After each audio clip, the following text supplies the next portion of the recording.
할렐루야, 반갑습니다. 바이블 버스 10주차를 맞이하게 되었습니다. 내일부터 우리가 함께 읽을 말씀은 이사야서 33장부터 예레미야 45장까지이고요. 이번 주 10주차 강의는 이사야서, 예레미야서, 예레미야, 에가서 세 성경을 함께 살펴보도록 하겠습니다. 자, 받으신 강의안을 먼저 보시면 36페이지 선지서에 대해서 우리가 먼저 한번 개관을 하고, 그리고 이사야서부터 구체적으로 하나님 말씀 함께 받도록 하겠습니다. 먼저 선지서의 개관입니다. 선지자들은 주로 선지서의 저자들이며 그들이 살았던 시대에 하나님의 말씀을 대언했던 사람들이다. 그들은 주로 꿈이나 환상을 통해 하나님의 말씀을 받았고, 하나님께 받은 말씀을 전하는 것이 그들의 주된 역할이었다. 예언자란 단어를 여러분 잘 알고 계시죠? 예언자라는 단어는 예언자들은 어떤 미래의 일들을 알아맞추는 자들이 아니다라는 이야기를 한 번쯤은 들어보셨을 것입니다. 이 단어를 보면 예언할 맡을 예자에 그리고 말씀 언자를 써서 하나님의 말씀을 믿는 자, 하나님의 말씀을 전하는 자라는 뜻을 가지고 있는 것이 예언자입니다. 어떤 메시지를 전했을까요? 선지자들이 전했던 핵심 메시지를 한번 볼까요? 한마디로 회개라는 것입니다. 하나님의 언약을 기억하고 여호와께로 돌아가자. 그 언약에 순종해야 하는 것이 바로 모든 선지서의 핵심이다라고 할 수 있습니다. 자, 강의안을 보시면 1번, 이스라엘과 유다는 모세 언약, 율법, 하나님의 말씀을 위반했기에 그러므로 회개해야 한다. 죄를 지었다, 범죄했다, 하나님을 왕으로 모시지 않았다. 그러니 회개해야 한다. 회개하지 않으면 심판을 당할 것이다. 그리고 회개한 이스라엘, 유다는 물론 열방에게도 영광스러운 회개한 자에게 미래 회복의 소망이 약속되어 있다. 이 약속의 근거는 아브라함으로부터 시작된 하나님의 언약을 우리는 근거로 둘 수 있는 것입니다. 선지자들이 고발하는 이스라엘의 죄는 무엇입니까? 첫째, 우상숭배, 둘째, 사회 불의, 세 번째, 우상숭배와 사회 불의를 덮어둔 채 종교의식에 의존하였던 죄를 고발하고 있습니다.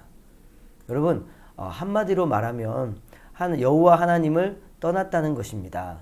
예언서를 제대로 읽으시려면 그 당시 사회적, 종교적, 정치적 상황들을 이해하는 것이 굉장히 중요합니다.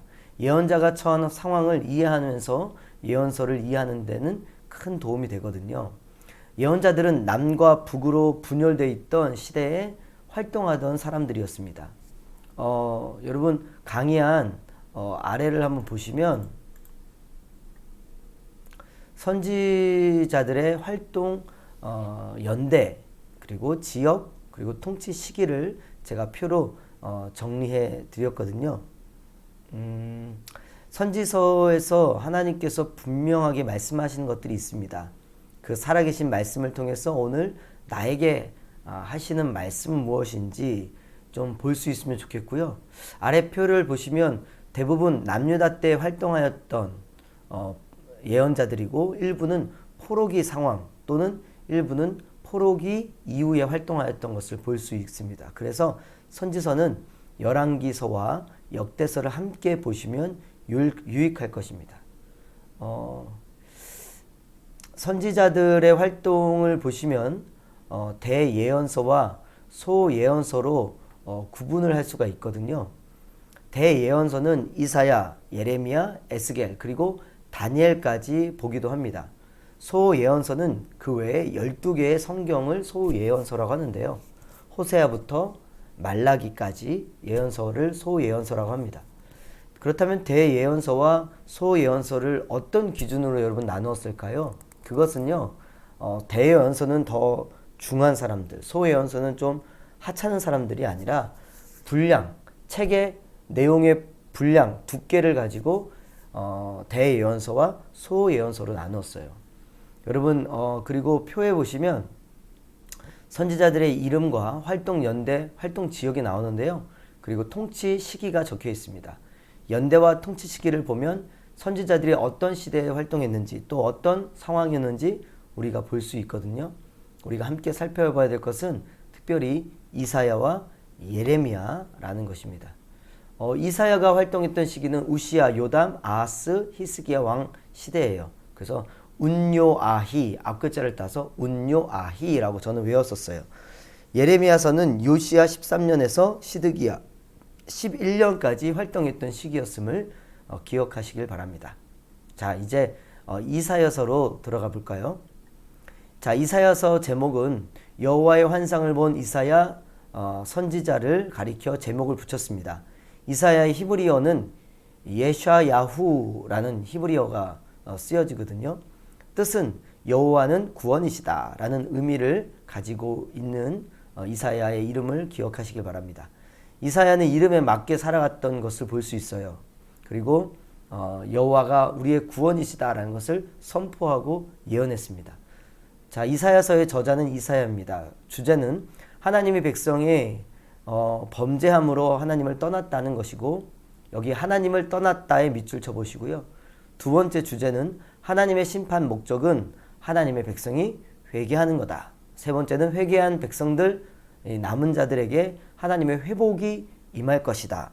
네 번째, 죽은 우상이나 영원하지 않은 강대국이 아닌 오직 여호와 하나님만 신뢰하라 라는 것이 주제입니다. 특징을 보실까요?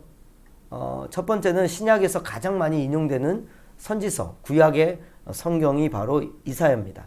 이사야서는 신약 저자들에게 가장 큰 영향을 미쳤던 책이고요. 시편을 제외하고 구약 성경 중에 가장 많이 인용되었다는 것 기억해 주시고요. 두 번째 특징은 하나님이 준비하신 미래 회복에 이방인도 포함되어 있다는 것을 알려줍니다.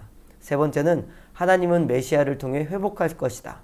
모든 성경에서 여러분 예수 그리스도를 발견할 수 있습니다. 특별히 이사야서에서는 이 장차 오실 이 메시아, 이 땅을 구원할 그리스도 예수님에 대한 예언이 가장 많이 등장하고 있고요. 장차 종으로 오실 왕이신 예수님을 통해 아브라함의 언약이 성취되고 모든 열방도 여호와의 구원에 참여하게 되고 마침내 새하늘과 새 땅이 임하여 완전한 회복과 영광을 이야기한다는 것을 이사야서는 이야기하고 있습니다. 자, 핵심 구절인데요. 핵심 구절 쉬운 성경 버전입니다. 다 같이 한번 읽어볼까요? 시작. 너희가 알지 못하였느냐? 너희가 듣지 못하였느냐? 여호와께서는 영원하신 하나님이시며 온 세계를 창조하신 분이다. 주께서는 지치지도 않으시고 피곤해하지도 않으신다. 아무도 주의 크신 지혜를 알지 못한다. 여호와께서 지친 사람에게 힘을 주시며 약한 사람에게 능력을 넘치도록 주신다. 아이라도 지치고 피곤해하며 젊은이라도 넘어지고 쓰러지지만 여호와를 의지하는 사람은 새 힘을 얻으며 독수리가 하늘 높이 솟아오르듯 올라갈 수 있다. 그러한 사람은 뛰어도 지치지 않으며 걸어도 피곤하지 않을 것이다 라는 것입니다. 자, 이사야서 이제는 개요를 한번 살펴보도록 하겠습니다. 강의 하단 부분에 나와 있죠. 이사야서는 크게 세 분류로 나눌 수 있습니다. 1장부터 39장, 40장부터 55장, 56장부터 66장인데요. 먼저 1장부터 39장은 주전 8세기 아수르의 위협을 받고 있던 예루살렘에 대해서 이렇게 다루고 있습니다. 이사야 6장 1절을 보시면 우시야 왕이 죽던 해에 이사야가 이렇게 하나님의 부름, 소명을 하나님을 만나게 되었다고 말씀합니다. 우시야 왕이 죽을 때는 아수르의 새로운 왕이 등극하면서 근동 지역에서 위세를 떨치던 시대였습니다. 이때 이스라엘과 유다 왕들은 하나님을 의지하지 않고요. 아수르를 의지하고 강대국을 의지하고 세상의 힘을 의지해서 그들에게 조공을 바쳤던 것이죠. 자, 40장에서 55장은 주전 6세기 바벨론 포로 시기 후반에 대해서 다루고 있고요. 55장에서 56장은 이후 이스라엘과 예루살렘에 대해서 초점을 맞추고 있고 세상의 종말에 대한 예언을 담고 있습니다. 자, 독자를 한번 보실까요? 하나님이 아닌 1장에서 39장은 강대국만을 의지하는 하나님의 백성들을 이야기하고요. 특별히 이렇게 강대국을 의지했던 이 유다의 실패의 세 가지를 한번 제가 말씀해 드릴게요. 첫 번째는 여호와를 의지하지 않았다라는 실패를 했습니다. 두 번째는 계속해서 우상을 숭배했다라는 실패를 했고요. 세 번째는 사회적 정의가 실종되었다는 것이 바로 이 남유다의 실패였고, 그래서 심판을 받게 된다는 것을 분명히 하나님 말씀하고 계시는 것입니다. 그러나 여러분, 하나님 어떻게 일하십니까? 강해안을 보시면 하나님은 결국 회개하고 돌아오라는 말씀을, 돌아온 자에게는 하나님께서 정결케 하시는 일을 하시죠. 그러나 결국 회개하고 주님께 돌아오라라는 것을 하나님 말씀하시고, 그렇게 돌아온 자들은 하나님께서 정결하게 하시는 하나님의 일하심을 볼 수 있습니다. 40장에서 55장을 보시면 독자는 세상의 지배를 받게 되는 하나님의 백성입니다. 유다는 바벨론에 끌려가는 처참한 상황을 맞이하게 됩니다. 그 중에서도 백성을 위로하시는 하나님을 볼 수 있다는 것입니다. 하나님께서 내 백성을 위로하라, 내 백성을 위로하라 라고 말씀하시거든요. 공의의 하나님이시면서 우리 하나님, 아버지 하나님은 바로 사랑의 하나님을 나타내는 것입니다. 자, 56장에서 66장에서 보면 독자는 하나님을 신뢰하는 모든 사람들이고요. 하나님은 자신을 신뢰하는 자들을 구원을 준비하신다는 것을 볼 수 있습니다. 자, 강의한 이제 38페이지를 한번 보시겠어요? 이사야서에 기록된 메시아 예언이 이사야서에 굉장히 많이 등장하고 있는데요. 예수님이 어떤 분이신지 이사야서에 가득 차 있다는 것입니다. 이사야서 먼저 7장 14절 보시면 하나님께서 우리와 함께 계시다라는 뜻인 임마누엘의 밑줄을 치겠습니다. 이는 예수님은 어떤 분이십니까? 함께 하시는 예수님. 9장 6절에서 7절 보면 하나님께서 우리에게 아들을 주실 것이다. 그의 어깨 위에 왕권이 주어질 것이다. 그의 이름은 기묘자 모사, 전능하신 하나님, 영원히 살아계신 아버지, 평화의 왕이시다의 밑줄 한번 쳐보세요. 전능하신 하나님, 왕이신 예수님을 보여줍니다. 이사야 42장 1절에서 4절을 보시면 3절에 그는 상한 갈대를 꺾지 아니하시고 꺼져가는 등불을 끄지 않으신다. 그는 정의를 베풀며 진리를 구한다. 정의와 진리를 베푸시는 예수님을 보여주고 있고요. 이사야 52장 13절에서 15절 말씀 보면 13절 후반에 그가 높이 들릴 것이다. 14절에 매맞고 피 흘림으로 그의 얼굴과 모습이 너무 상하여 사람처럼 보이지 않았다. 이는 십자가를 지신 예수님을 나타내죠. 자, 이어서 이사야 53장 2절에서 14절 중에 4절을 보시겠어요? 정말로 그는 우리의 질병을 짊어지고 우리의 아픔을 대신 겪었다. 5절에 그러나 그가 상처 입은 것은 우리의 허물 때문이고 그가 짓밟힐 것은 우리의 죄 때문이다. 그가 맞음으로 우리가 평화를 얻었고 그가 상처를 입음으로 우리가 고침을 받았다. 자, 이제 이사야서의 결론을 제가 한번 말씀을 해드리도록 하겠습니다. 이사야서는 두 가지 결론을 보여줍니다. 첫 번째, 죄로 인한 여호와의 심판. 우리가 죄를 범하고 하나님을 거역했고 그러므로 하나님의 심판이 있다. 두 번째, 종으로 인한 구원. 주님께서 메시아를 보내주시고 이 땅에 예수 그리스도를 보내셔서 우리를 구원해 주실 것이다 라는 것입니다. 자, 심판이냐 구원이냐라는 것은 특별히 이스라엘의 반응에 따라 달라집니다. 어떻게 하나님께 반응하느냐가 중요하다는 것입니다. 우리가 하나님께 어떻게 반응하는 것인가를 생각할 기회가 주어졌다는 것이죠. 이사야에서 가장 많이 등장하는 문장은요, 이스라엘의 거룩한 이, 이스라엘의 거룩한 이라는 문장이거든요. 이스라엘의 거룩한 이에게 순종하는 것이 가장 중요한 것임을 이사야를 통해 말씀하고 있습니다. 이 문장을 여러분이 성경을 통독하다가 발견할 때마다 우리는 이사야처럼 거룩하신 하나님 앞에 엎드리는 자가 됐으면 좋겠어요. 이사야 6장에서 이사야는 하나님의 임재를 경험하고 하나님의 임재 앞에 자신의 부정함을 고백하면서요, 하나님 앞에 엎드려 회개하고요, 부르심을 받는 자가 되었거든요.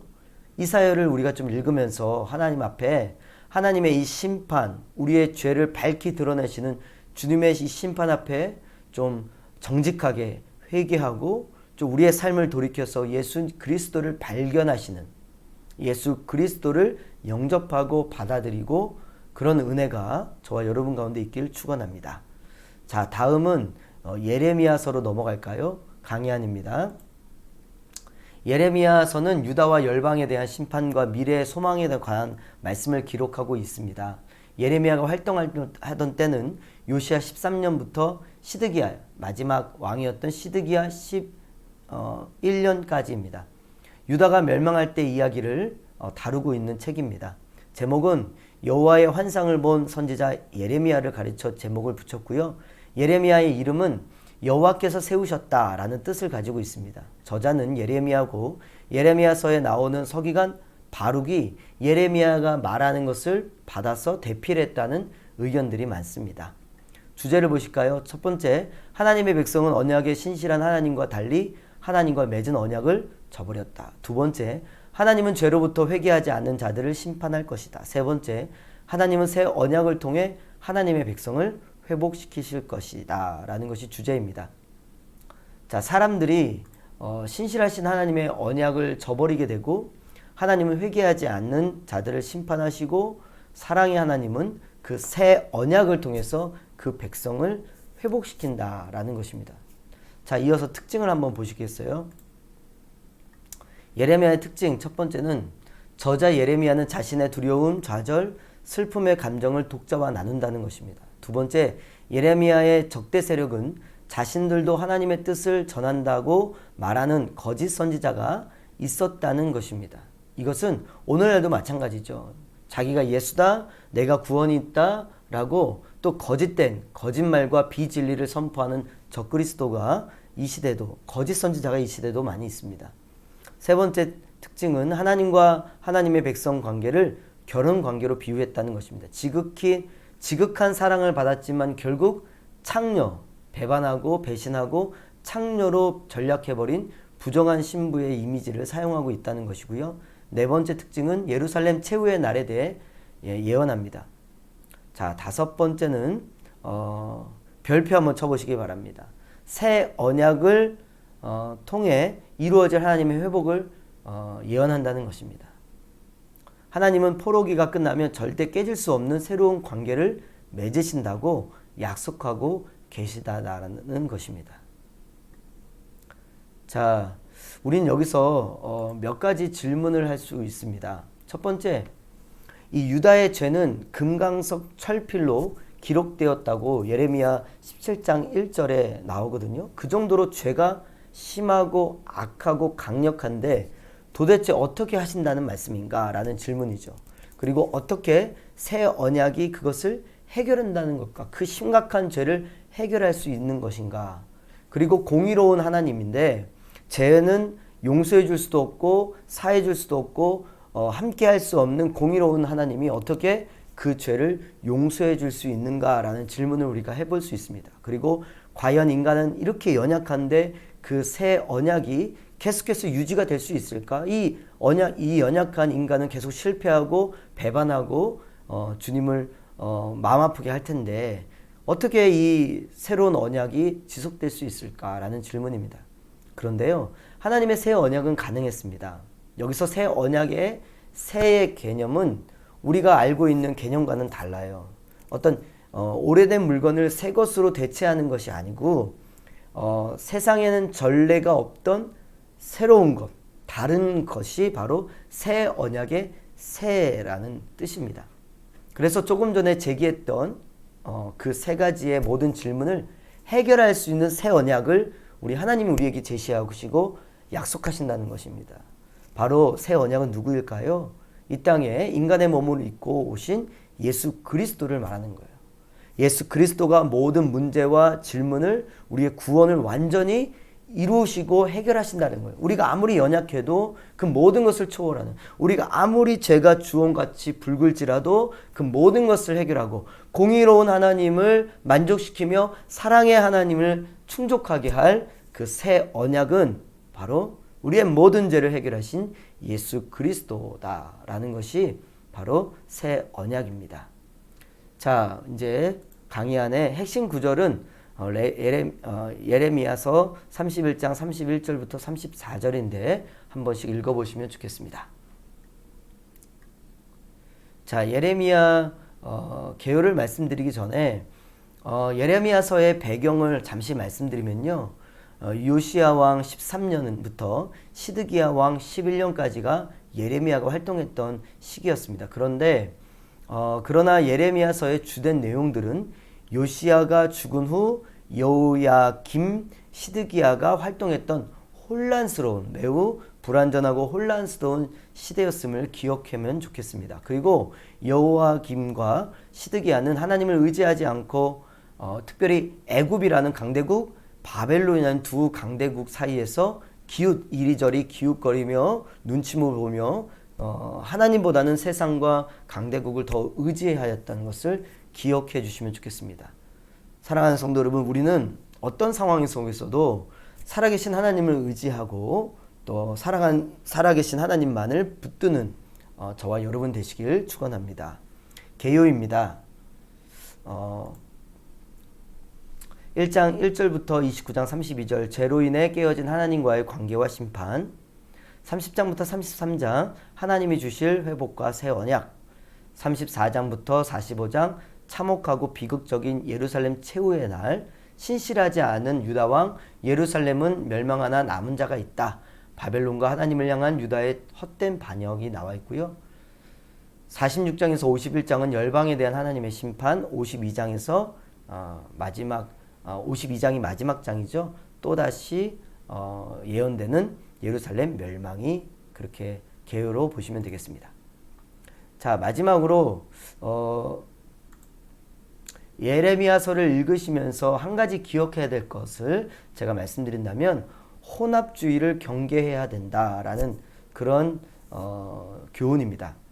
남유다 백성들의 모습은 하나님도 섬기고 특별히 우상, 다른 신도 섬기는 이런 혼합된 신앙, 그러한 신앙생활을 가지고 있었습니다. 하나님만을 섬기는 것이 아니라 하나님도 섬기는 모습, 여호와 하나님과 함께 바알도 섬기는 모습. 여러분, 그렇게 살아갈 수 없습니다. 하나님이 이것이 아주 가증하다라고 말씀하시거든요. 우리는 기억해야 됩니다. 여호와께서는 홀로 영광 받으시는 분이십니다. 우상 숭배를 결코 용납하지 아니하시는 분이십니다.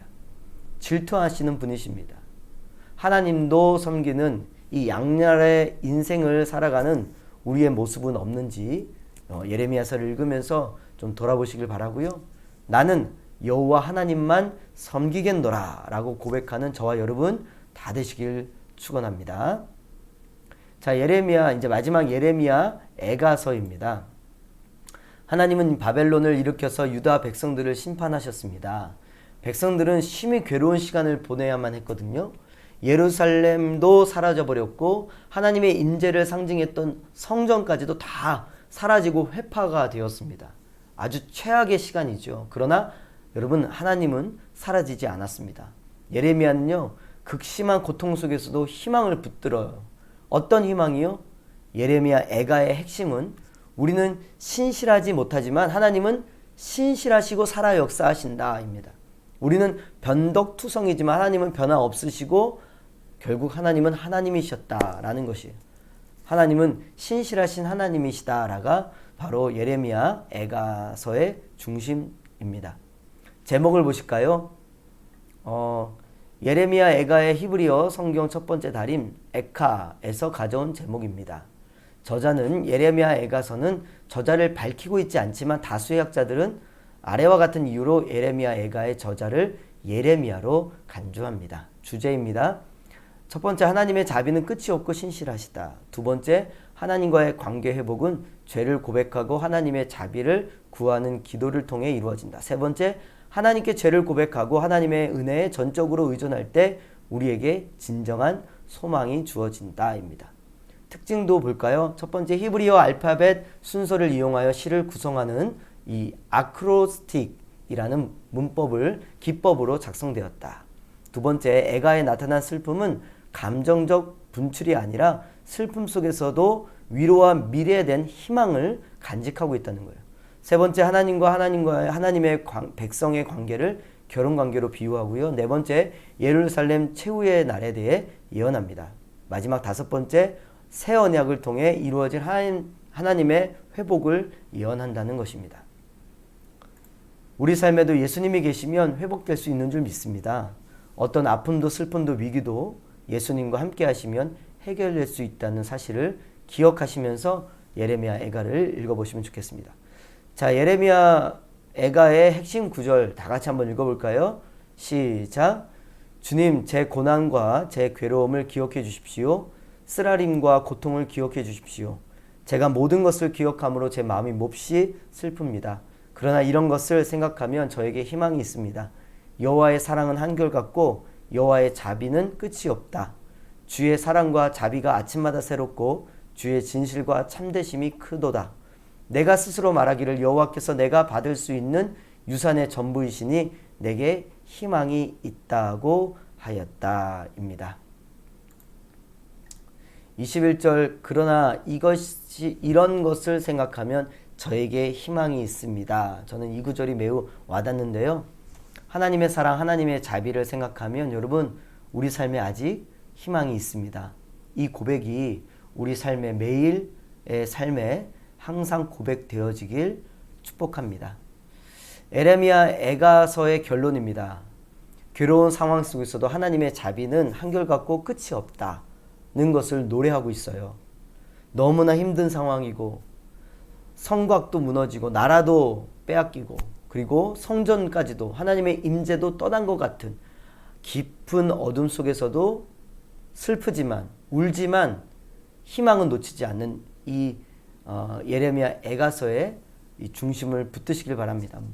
모든 상황에서도 우리가 기억할 건 그럼에도 불구하고 우리를 사랑하신다는 하나님의 사랑과 하나님의 긍휼과 자비하심이다.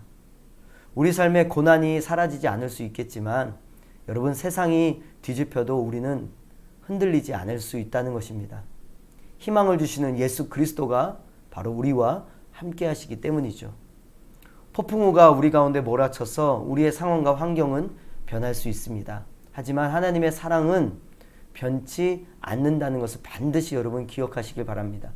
우리의 진정한 위로와 사랑은 바로 하나님에게서부터 나옵니다. 하나님이 함께 하시는 우리는 모든 것을 이기고 승리할 수 있는 줄 믿으시길 축원합니다. 한 주간도 그 사랑으로 살아내시고 이겨내시고 승리하시길 간절히 기도로 응원하겠습니다. 이번 한 주간도 우리 함께 바이블 버스 타고 성경의 여행을 즐겁게 하시다가 또 돌아오고 만나면 좋겠습니다. 사랑하는 세종중부 가족 여러분 사랑하고 축복합니다. 아자아자 화이팅!